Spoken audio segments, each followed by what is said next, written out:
Happy Friday, everybody. Max here with your fix. Coming up, Kingdom Hearts is officially a billion-dollar franchise, according to Disney. Netflix shuts down the studio behind Oxenfree, and I'll give you a rundown of some of the biggest games that dropped this week. Let's get into it.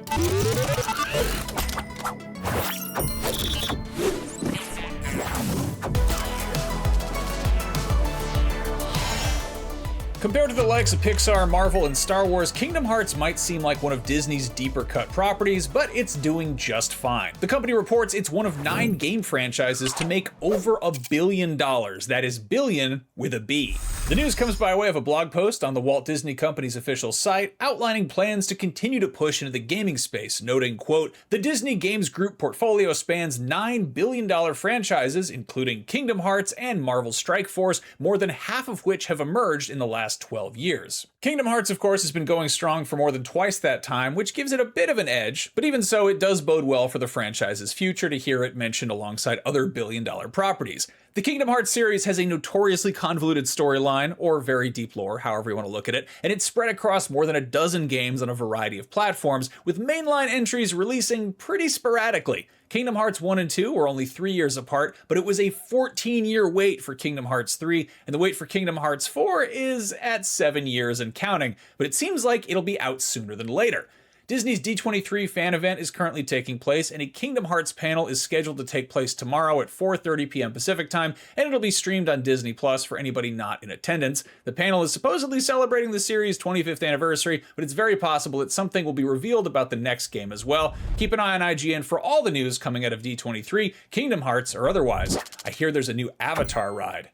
Meanwhile, it doesn't sound like Netflix's gaming division is doing quite as hot. The company has closed 2 of its game studios, LA-based Night School, the team behind the Oxenfree games, as well as Helsinki-based Moonloot, which was developing an unannounced life sim. Speaking to GameFile, a Netflix rep stated, quote, "We see an opportunity to be more focused in our execution, so we are making organizational changes to the business to match these priorities. Games continue to be an opportunity for us to expand the variety of entertainment we offer Netflix members." Night School's most recent project was Unhinged. No, that was the title of it. It came out on June 30th, and it's a psychological horror that's played on the TV, but it uses your smartphone as a controller, which also takes in-game calls and messages. It features the voices of Zoe Kravitz and Sadie Sink, and weapons director Zach Krager was also involved, so I'm guessing it wasn't cheap to make, and I'm also guessing it didn't meet whatever convoluted metric is used to determine if something is profitable in a business model that amounts to giving things away for free to people who are already paying for a service. With Game Pass and PlayStation Plus, there is at least the option for non-subscribers to buy the games they want a la carte, but Netflix's original games are frequently locked behind a subscription, so you can't even just buy them if you want to. So maybe that's not ideal for games as a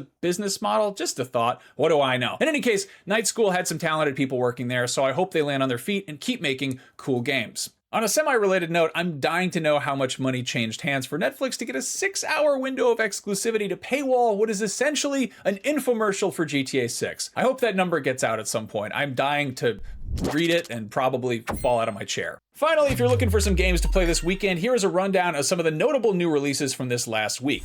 If you want to shoot a bunch of stuff, you've got options. Hell Let Loose Vietnam promises massive, brutal, asymmetrical 50v50 matches set during that particularly hellish conflict that is on Xbox Series, PS5, and PC. Speaking of Hell, No More Room in Hell 2 has been on PC for a while, where it started out a million years ago as a Half-Life 2 mod, and this week, you and some friends can go shoot some zombies on Xbox Series and PS5 as well. If you long for shooting low-poly bad guys with low-poly guns like you used to do in GoldenEye 64 and Perfect Dark, look no further than Agent 64 Spies Never Die, which is very clearly a love letter to that particular era of gaming, but no need to dust off the N64, that one is on PC for now. Any fans of Mafia: The Old Country who didn't shoot enough people in the base game, you're in luck because the Man of Honor DLC lets you take the gun and leave the cannoli so you can settle a few more scores. Bon appetit! Or, I guess, manja. Finally, if you prefer to shoot some people in a leisurely turn-based tactical fashion, War Hounds is an XCOM-like about a ragtag group of badasses, not to be confused with War Dogs, which is a large-scale multiplayer FPS that's hitting early access next month. In any case, those games both are or will be on PC for now. If you'd rather do sword stuff than gun stuff, you also have some options. The Lord of the Rings War in the North got a surprise remastered Legacy Edition. This game dropped in 2011, and if you're wondering why you never heard of it, it's possible that's because it was released the same week as Skyrim. Well, now it's getting a new lease on life on current-gen PC and Switch One, but unfortunately, it still managed to release against an Elder Scrolls game yet again. The Switch 2 version of the Oblivion remaster dropped this week as well. If you want a remaster of something even more elderly than those Elder Scrolls, there's Defender of the Crown: The Legend Returns. I would have totally played this when it first came out, but I was too busy being illiterate and myself because I was a baby. That's how old this game is. But the remaster gives it a nice modern overhaul, adds a brand new roguelike mode, and still preserves that classic 1980s version for the purists. That one's on Xbox Series, PS5, Switch, and PC.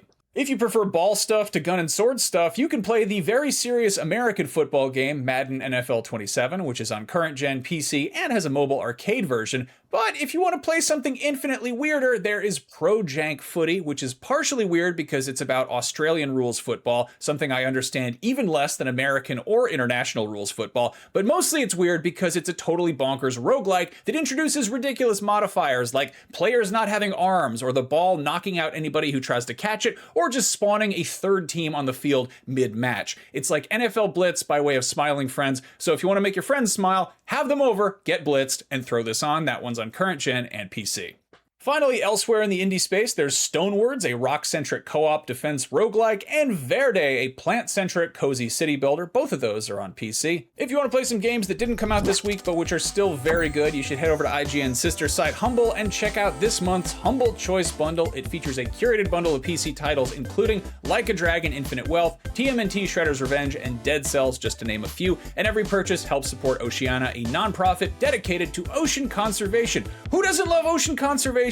Save those fishes and octopi and cephalopods and sea anemones or whatever. Anyway, that's all from me. Thank you for watching. As always, have a great weekend and go play some video games. See you next time.